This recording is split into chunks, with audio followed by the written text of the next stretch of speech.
उत्तराखंड में कोरोना का जानलेवा कहर जारी है। कोरोना संक्रमण से पिछले 24 घंटे में 12 लोगों की मौत हो चुकी है। कोरोना के 482 नए केस सामने आए हैं। प्रदेश में मंगलवार को भी कोरोना से 11 लोगों की मौत हुई थी। प्रदेश में अब तक कोरोना से 1185 लोगों की मौत हो चुकी है। तो कोरोना का जानलेवा कहर जारी है। उत्तराखंड भी इससे छूटा नहीं है। देश के कई राज्यों में इस वक्त हालात बेहद संवेदनशील बने हुए हैं कोरोना को लेकर। जिस तरह से कोरोना संक्रमित मरीजों का आंकड़ा बढ़ रहा है, ऐसे में सरकार क्या क्या कदम उठा सकती है, आने वाले दिनों में क्या क्या फैसले लिए जा सकते हैं, इस पर और अधिक जानकारी लेंगे मेरे सहयोगी रामानुज से। रामानुज, कोरोना अब एक ऐसे दौर में आ गया दोबारा से जहां पर संक्रमितों की संख्या बढ़ रही है।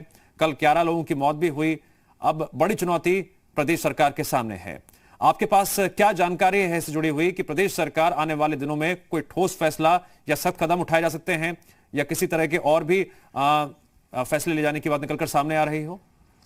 बिल्कुल, सबसे बड़ा फैसला ये लिया जा रहा है कि कोरोना संक्रमण की चेन को तोड़ने के लिए राजधानी देहरादून में जो साप्ताहिक बंदी रविवार को होती थी, उसको अब कड़ाई के साथ पालन किया जाएगा। चूंकि त्योहारों के चलते कुछ रियायतें दी गई थी, इसके चलते रविवार के दिन बाजारें खुलती थी और भीड़ भाड़ होती थी। लेकिन अब जिस तरह से कोरोना का सेकंड फेज शुरू हुआ है, उसके मद्देनजर सरकार ने कड़ा रुख अख्तियार करते हुए अब कड़ाई के साथ साप्ताहिक बंदी का फैसला लिया है। यानी कि रविवार के दिन राजधानी देहरादून में आवश्यक सेवाओं की दुकानों को छोड़कर बाकी दुकानों को बंद करने का फैसला किया है। जिला प्रशासन को फिलहाल दिशा निर्देश दिए गए हैं। दूसरी बड़ी बात है कि लगातार सरकार की ये अपील हो रही है कि जो भीड़ भाड़ हो रही बाजारों में सोशल डिस्टेंसिंग का पालन किया जाए।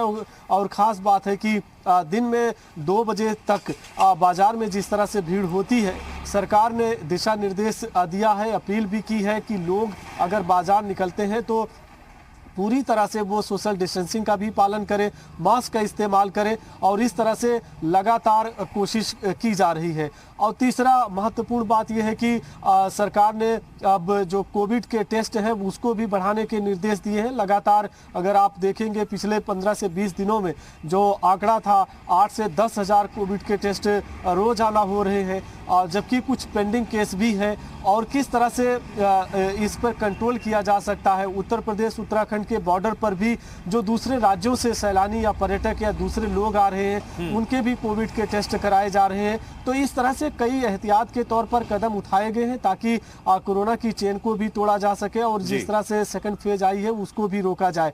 तो सरकार की कोशिश है, अपील भी है और कई तरह के कदम भी उठाए जा रहे हैं।